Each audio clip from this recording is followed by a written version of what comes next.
मी निवृत्ती गोविंद गुंड। माझी आई कैलासवासी कमलाबाई गोविंद पाटील यांचे आज रोजी 24 फेब्रुवारी वयाच्या 76व्या वर्षी निधन झाले। माझ्या आईची इच्छा होती की माझे मरणोत्तर देहदान करावे। यासाठी आम्ही जगद्गुरू नरेंद्र महाराज संस्थानकडे यापूर्वी अर्ज दाखल केला होता।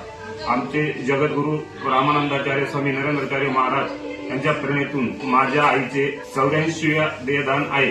माझ्या आईचे देहदान दिल्याने एसएमबीटी हॉस्पिटल विभागाला नक्कीच फायदा होईल असे मला वाटते। श्री गुरुदेव। वैद्यकीय शिक्षण व संशोधनासाठी मृतदेहाचा उपयोग व्हावा या उदात्त हेतुपर स्वर्गीय श्रीमती कमळाबाई गोविंदराव पाटील यांचा मृतदेह मरणोत्तर देहदान दिल्याबद्दल शरीररचनाशास्त्र विभाग प्रमुख मी डॉक्टर स्वप्ना पराते, सौ मथुराबाई भाऊसाहेब थोरात वैद्यकीय महाविद्यालय धामणगाव घोटी नाशिक येथे उपलब्ध करून दिल्याबद्दल मी आपली सहस्त्र आभारी आहे। धन्यवाद।